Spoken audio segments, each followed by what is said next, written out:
देखिए, जो हमारा मोर्चा एमएसपी खरीद गारंटी कानून, स्वामीनाथन आयोग C2+50 के तहत फसलों के भाव, किसान और मजदूर की संपूर्ण कर्जा माफ़ी सहित 12 मांगों को लेकर 13 फरवरी से चल रहा है।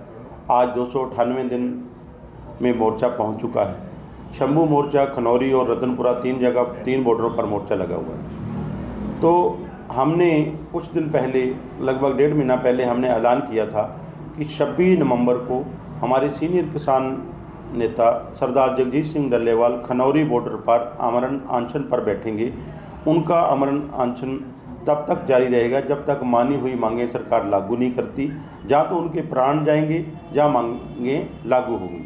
अगर वो अपने प्राण त्यागते हैं तो उनका पार्थिव शरीर वहीं रखा जाएगा। उससे अगली कड़ी है जो उसमें सुखजीत सिंह हरदो झंडे बैठेंगे, तीसरे पे इंद्रजीत सिंह कोटबुड्ढा, ऐसे लंबी लड़ी है।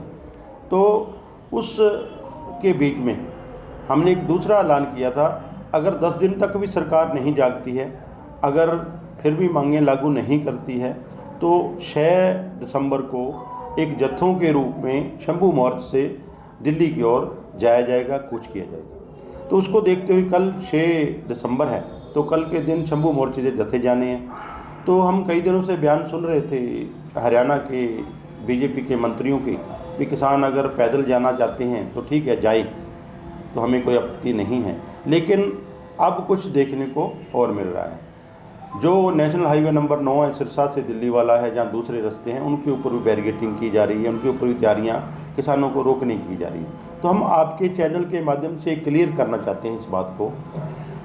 हमारी दोनों फोरमें एसकेएम, नॉन पॉलिटिकल भारत और केएमएम जो ऐलान किया है, ऐलान के अलावा कुछ नहीं करते। पहले ऐलान करते हैं कि हम आंदोलनकारी हैं। हमारी मांगें केंद्र सरकार से हैं। हमारी मांगें जो है वो दिल्ली जाने की थी और दिल्ली की सरकार से, हमारी केंद्र सरकार से मांगे हैं। लेकिन ये चाहे कोई पंजाब, कभी हरियाणा, कभी राजस्थान, कभी दूसरे राज्य, वो उसको डाइवर्ट करने के बजाय जो रास्ते रोकते हैं। पहले भी किसान ने रास्ता नहीं रोका था, रास्ता सरकार ने रोका था। हमने 13 फरवरी का कूच किया था, 6 फरवरी से ही रास्ते रोकने बंद कर दिए थे। गांव को गांव से तोड़ने का काम किया था, आज भी वो हो रहा है। तो इसलिए हम आपके चैनल के माध्यम से हरियाणा के मुख्यमंत्री माननीय नायब सिंह सैनी जी से कहना चाहते हैं, हमारी मांगें दिल्ली से हैं, हमें दिल्ली जाने दिया जाए। अगर आप इतनी चिंता करते हैं, किसानों की बात करते हैं, तो देशव्यापी मांग है। आप अपनी जो केंद्र में आपके हुक्मरान बैठे हैं उनसे कहिए भी हमारी बातें, जो मांगे हैं, मानी हुई हैं, किए हुए वादे, उनको पूरा करें। तो इसी के कड़ी में कल माननीय उपराष्ट्रपति जो देश के दूसरे नागरिक हैं, उन्होंने भी खुल के कहा है भी किसान की मांगें जायज़ हैं। मैं खुद भी अर्थशास्त्री हूँ, मैंने कई अर्थशास्त्रियों से जो बातचीत की है, एमएसपी जो है किसान को चाहिए। अगर एमएसपी किसान को दी जाती है, जिससे देश को कोई वित्तीय घाटा नहीं होगा, किसी तरह की कोई दिक्कत नहीं आएगी। तो अगर हमारे उपराष्ट्रपति ये कह रहे हैं, आग्रह किया उन्होंने, वो मंच पर बैठे हुए शिवराज चौहान जो हमारे कृषि मंत्री हैं, उनको कहा है, तो हम भी यही कहते हैं भी आप हमारी मानी हुई मांगों को लागू करें। तो हमारा जो है आज 10वें दिन में जो आमरण अनशन है, डल्लेवाल जी बैठे हुए हैं, उनकी सेहत दिन प्रतिदिन बिगड़ती जा रही है। अगर उनको कुछ दिक्कत आती है तो उसका जिम्मेदार 100% भारत की सरकार होगी, पंजाब और हरियाणा की सरकार होगी।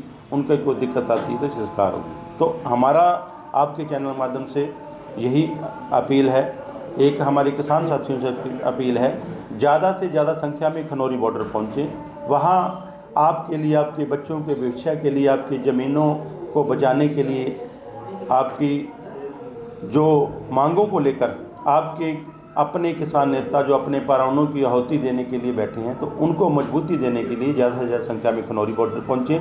जो उधर वाले किसान हैं उन्होंने मार्च करके, जो उस नज़दीक हैं, उस बेल्ट से रूट तय है, अम्बाला साइड से होते हुए जो चंडीगढ़ से दिल्ली वाला मार्ग है, राजपुरा से होकर जाता है, उस रास्ते से जाना है। रूट तय हुआ है, प्रेस कॉन्फ्रेंस करके रूट दिया गया है, उसी रूट से जाना है। दूसरे रास्ते बंद करके किसान को बदनाम करने का काम ना करो, किसान को विलेन बनाने का काम ना करो। किसान अपने खेत में काम करके राजी है, उसको सड़कों पर बैठाने का काम ना करो। पहले हमने गर्मी में बैठे, आज सर्दी में बैठ रहे हैं, हर तरह के मौसम में वहाँ बैठे हुए हैं, तो अपनी मांगों को लेकर बैठे हुए हैं। किसी को उद्देश्य हमारा तकलीफ़ देना नहीं है। कई बार कोई साथी यह भी कहते हैं भी आम लोगों को दिक्कत आती है, किसान से कोई बड़ा आम आदमी नहीं है, कोई करोड़ों रुपए की गाड़ी में चलने वाला आम आदमी नहीं है, आम आदमी किसान और मजदूर है।